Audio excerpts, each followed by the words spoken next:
Good morning दोस्तों, मैं सुशीला योगाचार्य चूरू से।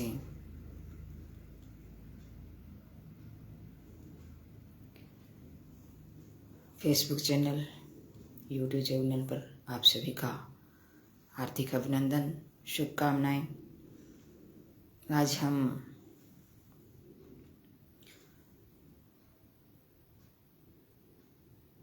प्राणायाम करेंगे, 2-3 प्राणायाम करेंगे।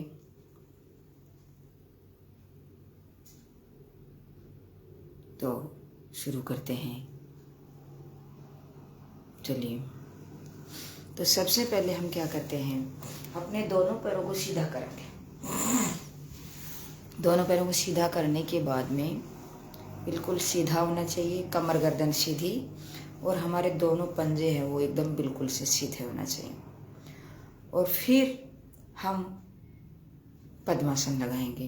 पद्मासन जिससे लगता है वो पद्मासन लगाएं, वो जिससे पद्मासन नहीं लगता है वो स्वास्तिकासन में या सिद्धासन में बैठें, या फिर वो भी नहीं लगता है तो आप सुखासन में बैठ जाइए। सुखासन में जैसे बैठते हैं अपन, सुखासन में जैसे आलती पालती मारते हैं सभी लोग, ऐसे ये हमारा सुखासन है। तो इस आसन में आप कर सकते हैं।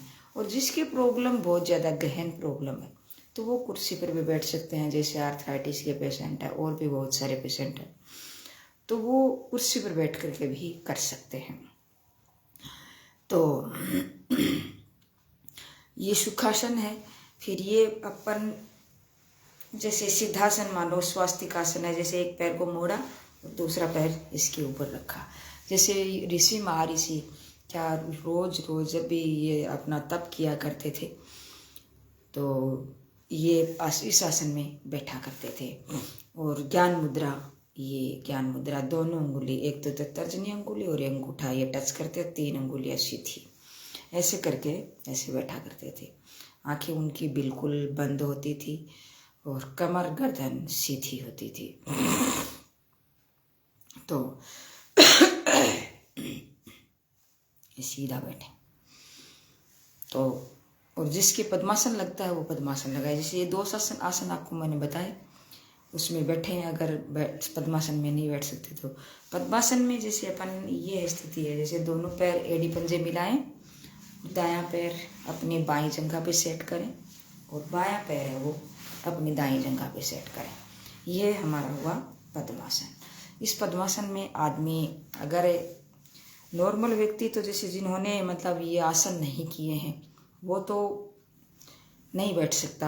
हालांकि बैठते हैं, मतलब रात दिन वो वर्क करते हैं, जिसका शरीर स्ट्रेचेबल है वो बैठ जाते हैं, ऐसी कोई बात नहीं है, लेकिन सबसे नहीं बैठा जाता। तो इस चीज़ को हमें ध्यान में रखना है कि अगर हम पद्मासन लगा लेंगे तो ये मानो है कि हमारा 50% या 60% हमारा शरीर सही हो चुका है। तो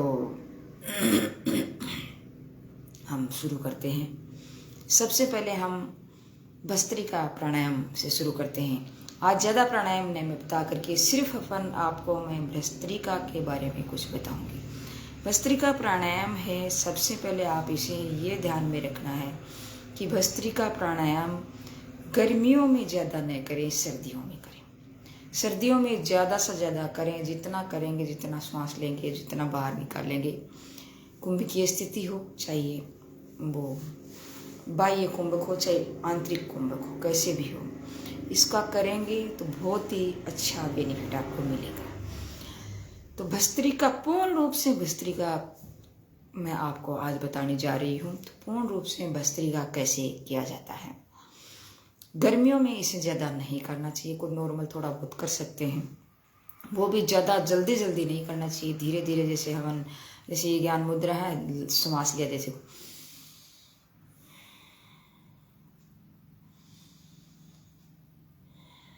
धीमी धीमी स्थिति में ऐसे श्वास, गहरा श्वास लिया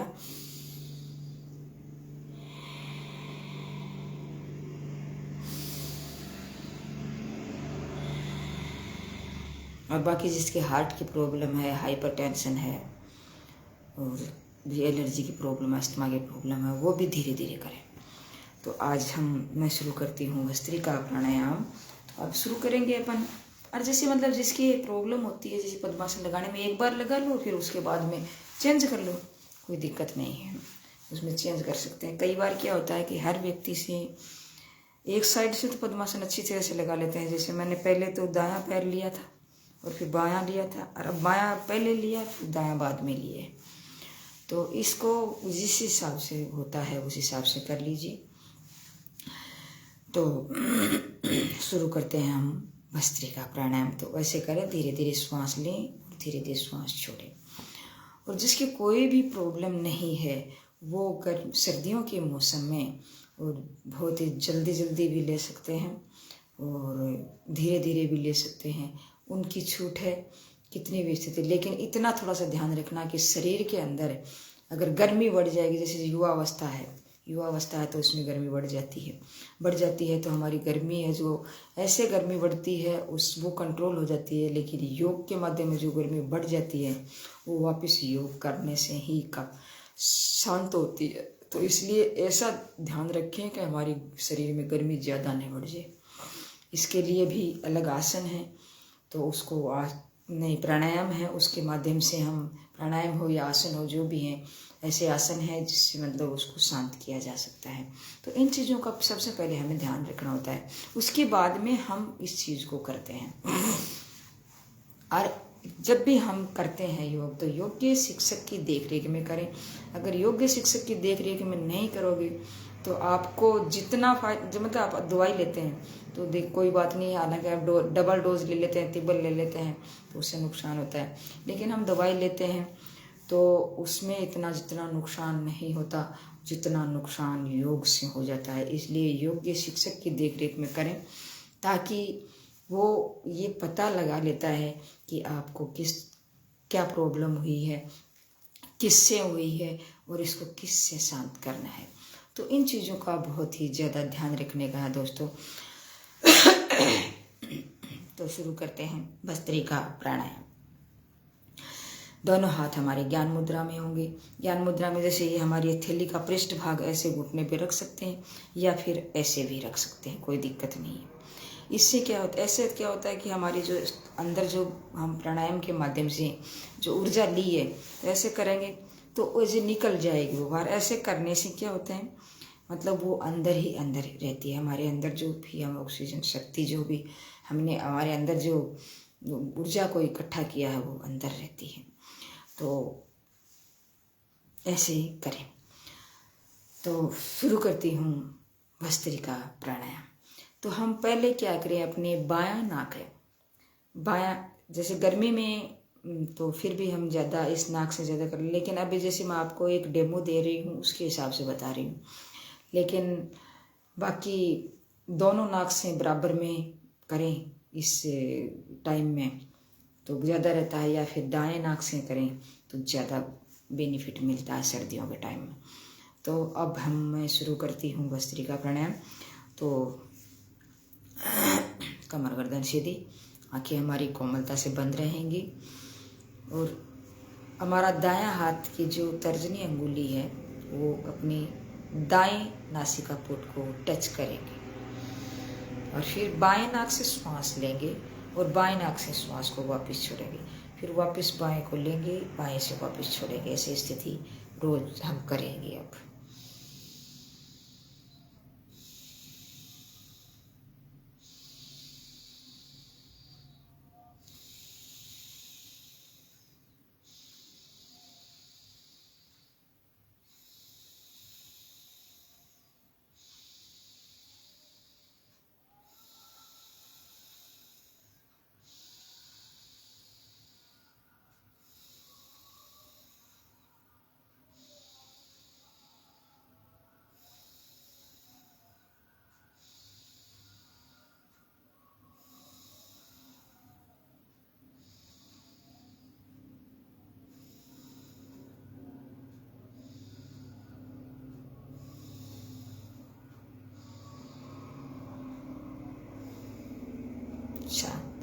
दूसरी स्थिति, बाएं नासिका पुट को टच करेंगे, फिर दाएं नाक से श्वास लेंगे और वापस छोड़ेंगे।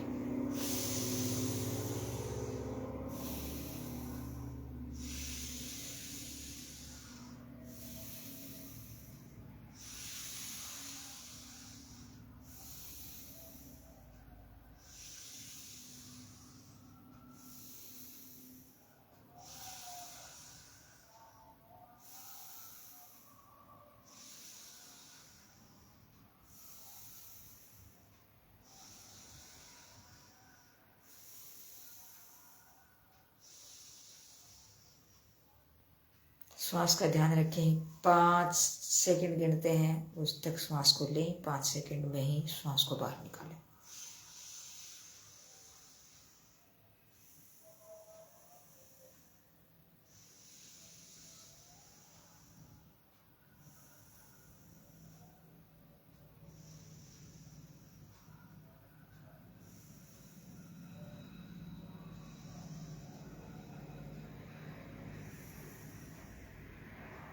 ऐसे ही जैसे मैंने बाई नाक से बताया, उसमें 5 सेकंड में लें श्वास को, 5 सेकंड में छोड़ें।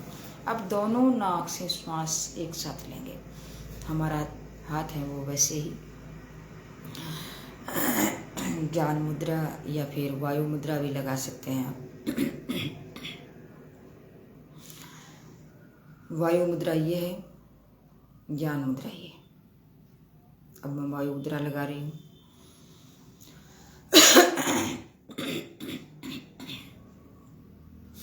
अब दोनों नाक से श्वास लेंगे।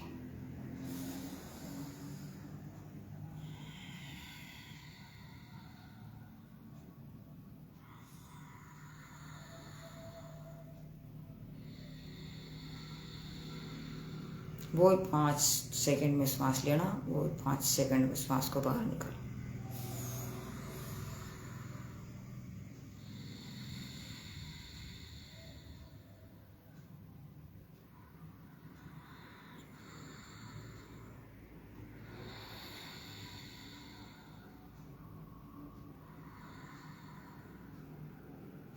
ये स्थिति भी है और ये भी।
जितनी देर चाहिए उतनी देर करें। आंखें बंद रखें जितनी देर करेंगे, 15 मिनट, 20 मिनट, आधा घंटा, जितने टाइम कर सकते हैं उतना करें। लेकिन इतना ध्यान रखें कि हमारे शरीर के अंदर जब गर्मी बढ़ने लग जाती है तो उसके माध्यम से मैं आपको अलग से फिर से कभी कोई वीडियो बनाऊंगी, उसमें आपको मैं ये चीज़ बताऊंगी। तो ये हमारा पूर्ण रूप से भस्त्रिका प्राणायाम हुआ, तो इसका ध्यान रखना है। और लाइक, शेयर और सब्सक्राइब करें, ये आपकी मर्जी है, लेकिन आप अपने जहनों में ये चीज़ उतार लीजिए, क्योंकि आज इस ज़माने में खान पान भी ऐसा ही है, हमारा रहन सहन भी ऐसा ही है, हमारे आचार विचार भी ऐसे ही हैं। तो इस दौरान, कोरोना के दौरान और इस ओमिक्रॉन के दौरान ऐसी स्थिति लोगों की हो रखी है, किसी के कुछ हो रहा है, किसी के कैंसर हो रहा है, किसी के ये मतलब आर्थराइटिस हो रहा है, किसी के डायबिटीज़ हो रहा है, किसी के कुछ हो रहा है, किसी के कुछ हो रहा है। तो इस दौर में हमें ये योग है वो करना बहुत ही ज़रूरी है। आप लाइक, शेयर और सब्सक्राइब करें या न करें, यह आपकी मर्ज़ी है। मैं इस पर आपको दबाव नहीं लगाऊंगी, लेकिन आप अपने स्वास्थ्य का ख्याल जरूर रखना। अपना ख्याल अगर रखोगे तो आपको बहुत बेनिफिट होगा। आपके सामने मैं सुशीला योगाचार्य आपकी समक्ष बैठी हूँ।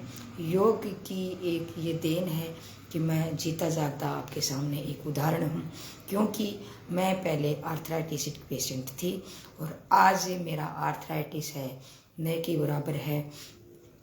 काफ़ी फ़ायदा है। आर्थराइटिस तो क्या, मेरा पूरा तंत्रिका तंत्र प्रॉब्लम में आ गया था और आज मैं काफ़ी सुधार में हूँ। तो ये आपके समक्ष एक जीता जागता उदाहरण है। तो आप इस चीज़ पर गौर करें। यूट्यूब चैनल पर आप सभी का हार्दिक अभिनंदन और नमस्कार। जय हिंद, जय भारत।